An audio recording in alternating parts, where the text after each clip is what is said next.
Hi. So today I want to talk to you about circuits and resistors and some fundamentals of circuits. So first of all, let's review what some of the symbols are for these elements in a circuit. So if you have a battery, then that's usually symbolized by a long line parallel to a shorter line, and then oftentimes in a circuit they'll label it as positive and negative to indicate the positive and negative terminals of the battery. A wire is just symbolized by a straight line. A resistor is symbolized by a jagged zigzag line. A bulb is symbolized by a little loop, sometimes closed in by a circle. A junction is a T, or a split where multiple straight lines meet up. A capacitor is two lines that are parallel that are the same length. And a switch is symbolized like this, where you have a line that comes up at an angle to the straight line. Okay, so it symbolizes a break in the wire. And usually they put dots or open circles to indicate where the switch will close. Okay, so it's kind of a skill if you start making your own circuits to be able to look at a circuit that you've drawn and made and then make a circuit diagram out of it. Now the reason that we use circuit diagrams instead of just taking a picture of our circuit is that sometimes it can be really confusing to look at a real circuit. If you haven't wired it up very carefully especially, you can have wires kind of looping around if you've got your wires too long, and they can be connected all kinds of ways. Sometimes if you're looking at a printed circuit board, some of the connections or wires are shown on one side and some are on the other, and so it can be really hard to look at. And so instead, we use simplified circuit diagrams to be able to interpret circuits. Okay, so let's move on to today's main topic, which is covering how to deal with resistors in circuits and how to find an equivalent resistance. Okay? So we're going to start off by talking about resistors in series. If you hook two resistors up back to back or end to end, then those resistors are considered to be in series. In this case, the current can't split off because there's only one way to go through. There's only one path. And so the current through resistors in series is going to be the same. So here we have pictured here two resistors called R1 and R2, and the current through resistor 1, I1, is the same as the current through resistor 2, I2. Now in this simple circuit, which just consists of a battery and two resistors in series, that's also equal to the total current in the circuit, which is called I. Okay? Now, when you have things hooked up like this, back to back, their potentials or voltages add together. Okay? So in this case, we have the two resistors hooked to a battery so that a current I flows through the circuit. What happens is the battery provides a voltage applied to the circuit, which I call here delta phi, and then that voltage is dropped across each resistor in series. So for whatever positive voltage the battery supplies, those resistors drop that voltage. Okay? And so that means that if we apply Ohm's law, which says that the voltage is equal to the current times the resistance through a circuit element, if we apply that to our whole circuit, then IR1 plus IR2 has to equal the total voltage for the circuit because they're the only two circuit elements. Okay? So we can pull that I out since the current's the same through both circuit elements, and your voltage delta phi is equal to I times R1 plus R2. So what happens here is that your equivalent resistance of the circuit would just be equal to whatever multiplies I. And so we can say that our equivalent resistance for elements in series is the sum of all the elements that are in series. So in our simple circuit that we just showed, we had R1 and R2 only, but you could have multiple things hooked back to back. And so what you could say is that for in series, the equivalent resistance is equal to R1 plus R2 plus R3, and then you just keep summing no matter how many you might have there. Okay, so the resistance of things in series is always greater than any individual resistance of the things that you're hooking up back to back in series.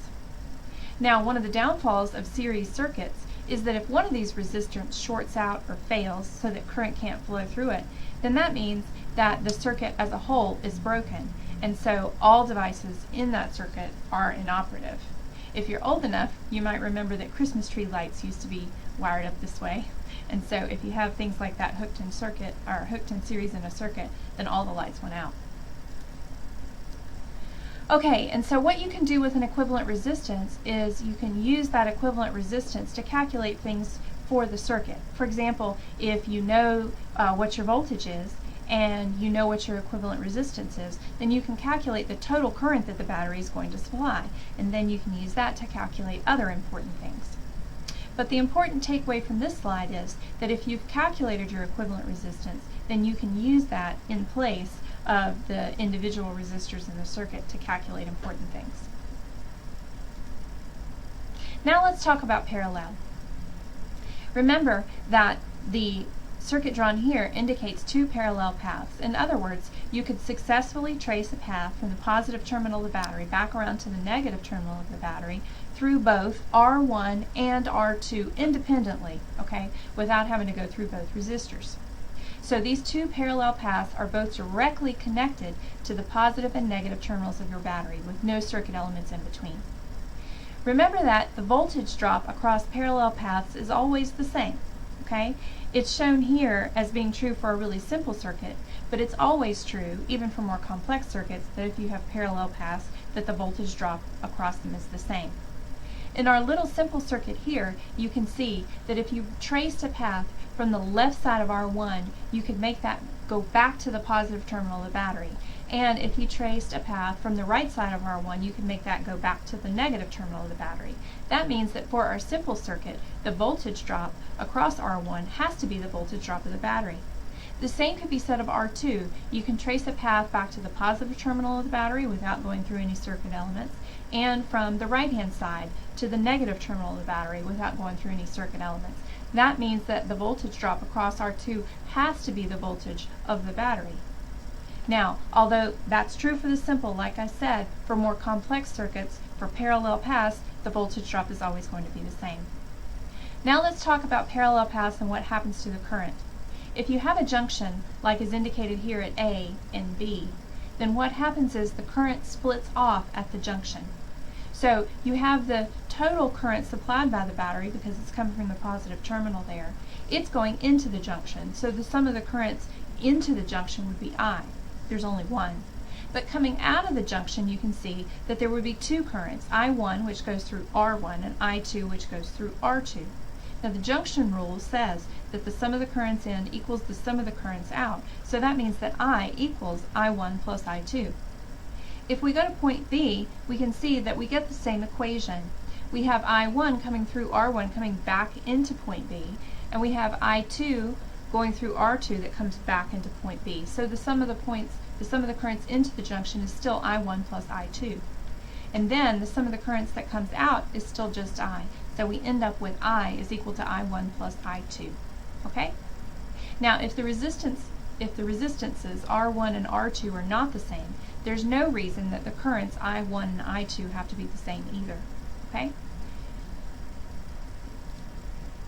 Now, applying our junction rule, I is equal to I1 plus I2, we can use Ohm's law now and rewrite I. So I would be the voltage supplied by the battery delta phi divided by the equivalent resistance for the circuit. The currents for I1 and I2 would be the voltage supplied by the battery divided by R1, and for I2, the voltage supplied by the battery divided by R2. We know to put the voltage for the battery here because they're parallel paths and they're directly hooked to the battery. However, it is worth stating that even if they're not directly hooked to the battery, the voltage drop across parallel paths is always the same. So if you apply it to a more complex situation, this equation should still be valid. Now our voltages are going to cancel out of every term here because they appear in every term. So then I could rewrite my equation just in terms of the resistance and get 1 over the equivalent resistance is equal to 1 over R1 plus 1 over R2. Now, although I've applied that just to this simple situation, that equation will always hold. To find the equivalent resistance of resistors that are in parallel, you just sum up their reciprocals and then take the reciprocal of that, so that your equivalent resistance would be described by the following equation. 1 over the equivalent resistance is equal to 1 over R1 plus 1 over R2 plus 1 over R3, and so on and so forth. It could keep going depending on how many paths you have in parallel. Another way of saying this in English is the inverse of the equivalent resistance of 2 or more resistors connected in parallel is the algebraic sum of the inverses of the individual resistances. What this implies mathematically is that the equivalent resistance will always be less than the smallest resistor in the group. In parallel, the devices operate independently. If one of the resistors fails in a parallel circuit or the circuit shorts out, the other paths keep operating because they're still hooked to that battery, so the others remain on. And so in parallel, you can always keep things going. It's also important to remember that the current splits off at the junction, so you can apply your junction rule, but in parallel, the voltages will always be the same. Okay? In household circuits, they're usually wired so that the electrical devices are connected in parallel, precisely because each device would operate independently of the others. Let me do an example of finding an equivalent resistance for a combination of resistors.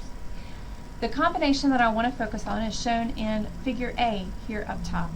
You have an 8 and a 4 ohm resistor hooked in series, and then that's followed by a parallel path where you have a 6 and a 3 ohm resistor hooked in parallel. So how would we find the equivalent resistance of this combination of resistors? What you do always is to break it into little manageable chunks. So here we have the 8 and the 4 in series. Since they're in series, the equivalent resistance of this little combo would be added together. So you would have 8 plus 4, and that would reduce to this equivalent resistance right here, 12, and that represents the combo. Now between points B and point C here, you have resistors in parallel. That means that you add the reciprocals, okay? So you have a 6 ohm in parallel with a 3 ohm, so that would be 1/6 plus 1/3. 1/6, right? And 1/3. So 1/3 is 2/6, so that would be 2/6 plus 1/6, which is 3/6. 3/6 is 1/2. So now to find the equivalent resistance of the parallel bit, you invert that and you have 2 ohms. So you can see that now you have the equivalent resistance of the series bit, which is 12 ohms, in series with the equivalent resistance of the parallel bit, which is 2 ohms. Since they're in series, you add them, and 12 plus 2 is 14. So the equivalent resistance for the entire combination of resistors is 14 ohms. Okay? Let's do a more involved example. Okay? Here, the problem says, find the voltage drop across the 20 ohm resistor and find the current in this resistor. In this circuit, you can see that you have an 11 volt battery hooked to a 20 ohm, 3 10 ohms, which are in parallel, right? The 20 is in parallel with the 3 10s, and then both join back up and go through a 5 ohm resistor. So the strategy here will be to solve for the equivalent resistance for the entire circuit first, find the current that comes from that 11 volt battery, okay? Then use that current to make calculations. So what we'll do is find the voltage drop across that 5 ohm resistor, then use that to find the voltage drop across the parallel bit. Let's get on with it so you can see what I'm really talking about. So here we go first with finding the equivalent resistance. As you can see, I've put a box around the 3 10 ohm resistors that are in series. Since they're in series, you add them. So the equivalent resistance of the 3 10 ohms is 30 ohms, or 10 plus 10 plus 10. Now, this 30 ohm equivalent resistor is now in parallel with a 20. You can find the equivalent resistance of this parallel bit by adding the reciprocals. 1/20th plus 1/30th equals 5/60ths. Now you invert that to find the equivalent resistance of the parallel bit. And 60 divided by 5 is 12. So the resistance for the parallel combination would be 12 ohms. That 12 ohm is in series with the 5 ohm resistor that then goes to the back part of the battery, the negative terminal of the battery. And 12 plus 5 is 17 ohms. So the equivalent resistance for the entire circuit is 17 ohms. You could replace all of these, all 5 of these resistors with one equivalent resistor of 17 ohms. Now we're going to use that equivalent resistance and we're going to calculate the current that's delivered by the battery. Okay? Since this is the current that's delivered by the battery, it would also be the current that goes through that 5 ohm resistor. If you apply your junction rule, up here at the top, right, between this 10 and the 20, you have your current delivered by your battery, which would be I, splitting off into I1 and I2, which would go in turn through the 2 parallel paths. Then down at the bottom there, what would happen is they would join back up, and you would have I1 plus I2 going through into I, going through that 5 ohm resistor. Okay? So let's use our equivalent resistance and our voltage of our battery to find the total current supplied by that battery. Using Ohm's law, delta phi is equal to IR. We have 11 volts is equal to the current I times 17 ohms. The current would then be 11 divided by 17, or 0.65 amps. Okay? So now that we have the current delivered by the battery, 0.65 amps, we can find the voltage drop across that 5 ohm resistor by applying Ohm's law again. Delta phi is equal to IR. This time, the resistance that we're going to plug in is just the resistance of that 5 ohm resistor, because that's the voltage drop that we want. So here we have 0.65 amps times 5 ohms gives us 3.3 volts dropped across the 5 ohm resistor. Now, a couple of things to remember. The total voltage drop for the whole circuit has to be 11 volts, because that's what's supplied by the battery. Also, the voltage drop across the 2 parallel paths has to be the same. So, the voltage drop across the 2 parallel paths has to sum with the amount of voltage drop across the 5 ohm resistor to equal 11 volts. So we can solve for the voltage drop across the parallel bit by taking 11 volts and subtracting the voltage drop across the 5 ohm, which is 3.3 volts, as we already solved for. 11 minus 3.3 volts is 7.7 volts. So that means that the voltage drop across the 20 ohm resistor is 7.7 volts. That was one of the things that the problem asked about. The other thing the problem asked about was to find the current through the 20 ohm resistor. We can apply Ohm's law again to solve for this current. 7.7 volts is the voltage drop across that 20 ohm, and then that's equal to the resistance, 20 ohms, times the current through that one. If you then solve, you can see that the current would be 0.39 amps through that 20 ohm resistor. So that's how to solve simple problems using resistors and equivalent resistors in circuits. I hope you enjoyed that, and if you have any questions, I'll see you in class.